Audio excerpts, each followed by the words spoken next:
So, hi, it's Saturday the 5th of October, I think, 2025. And day before yesterday, we have seen an attack on Jews in a synagogue, and a couple of people lost their lives in that attack by a Muslim whose first name was Jihadi. And that evening and the following day and today, we're seeing still the Palestinian protests and celebration, really, also of what happened. And I just really wanted to talk a little bit about Israel. And this is not a teaching thing, so there's not lots of verses in here from the Bible, but if people want to message me, I can quite happily produce some. Sorry, I'm shuffling about here. Also, you can tell it's Saturday because the beard, it's time to get the beard trimmed. Gets done on a Sunday, once a week, regular. So I've just been reflecting on where we are, and of course our government has made the utterly foolish decision to recognise the state of Palestine when there is no state and no leadership and no government and no lands and no boundaries and no borders, no currency and no diplomatic whatever. But hey ho, there we go.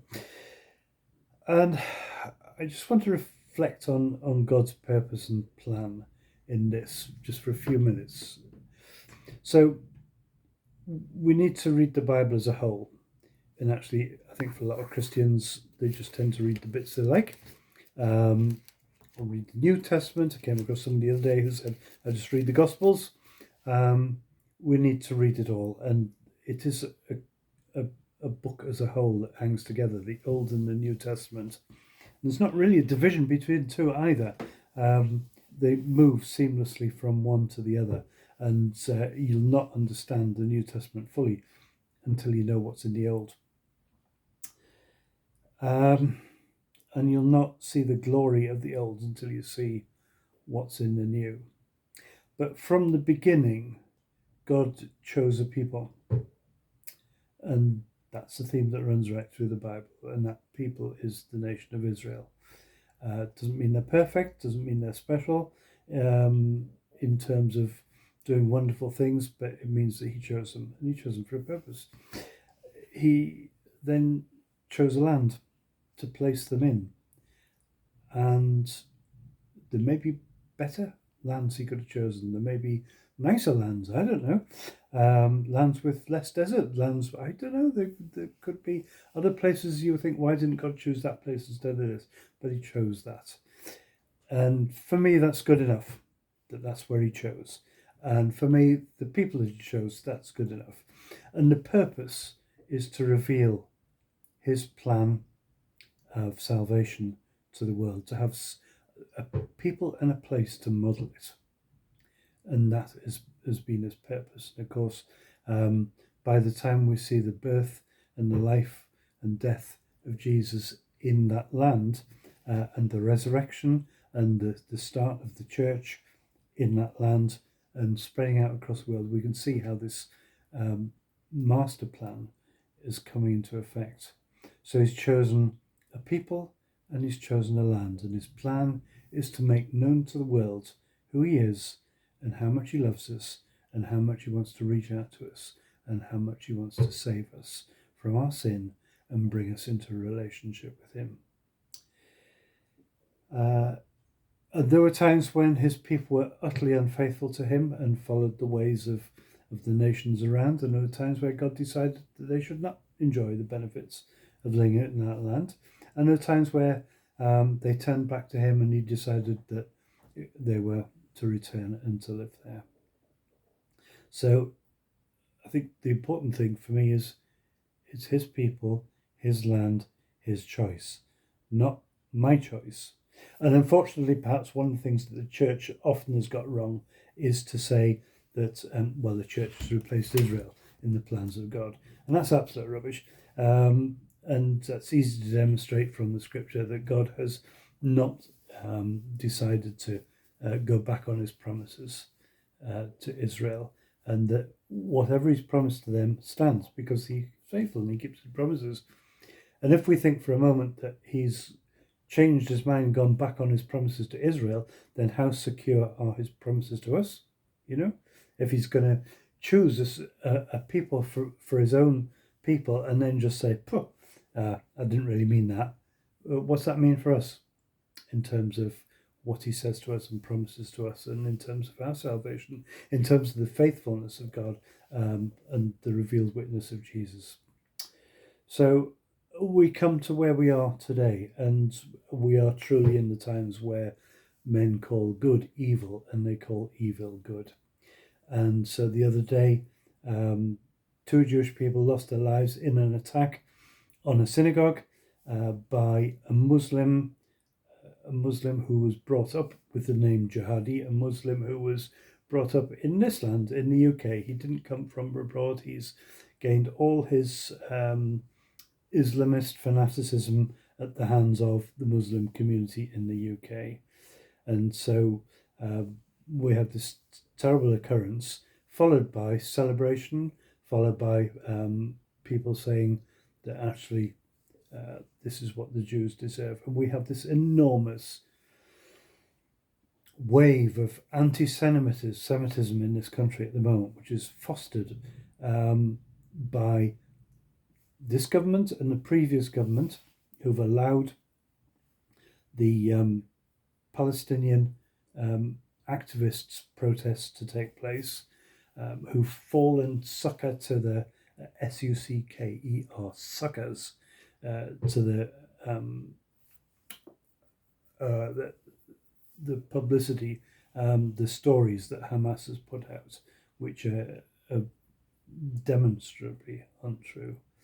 And so then we arrive at the point where this government decides to recognise the state of Palestine, despite the fact that there is no state to recognise. And I just came across this verse. It was somebody highlighted it the other day. This is in Joel. It says, at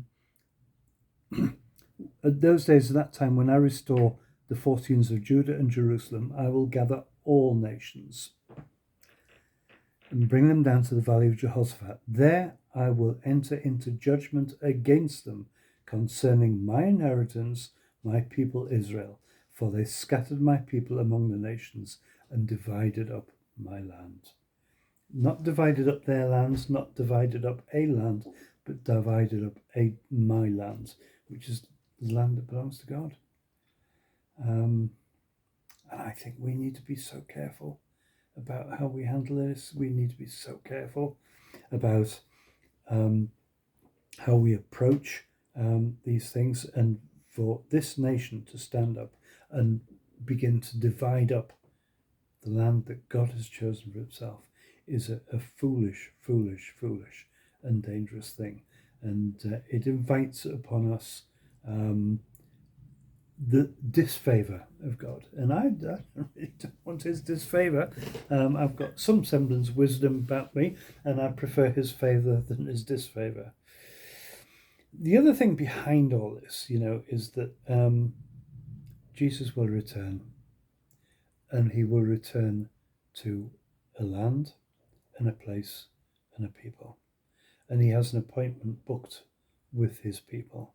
And at that point, they will realize that he is their Messiah as a nation.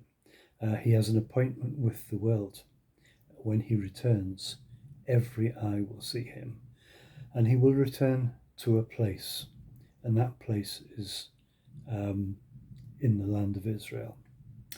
And I guess it doesn't matter who thinks that they control Israel or Jerusalem. It won't stop Jesus returning.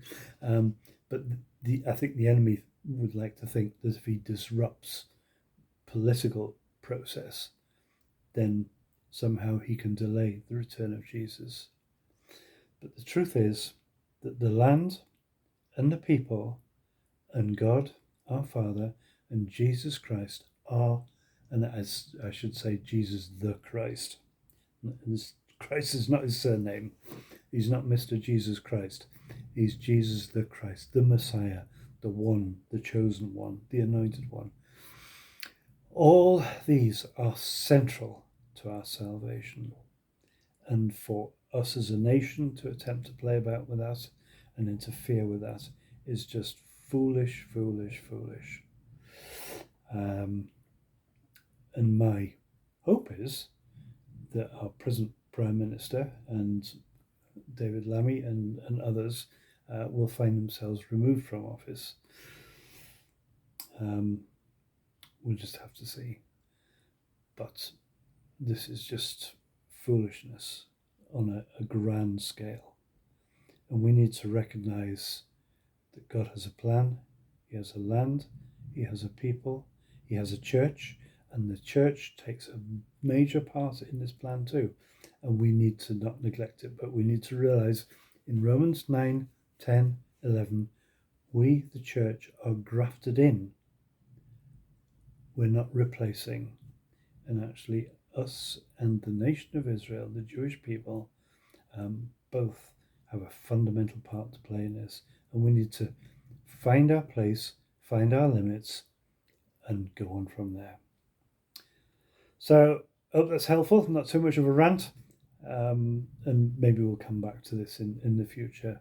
But we need to realize just what God's plan is and who we are and where we fit.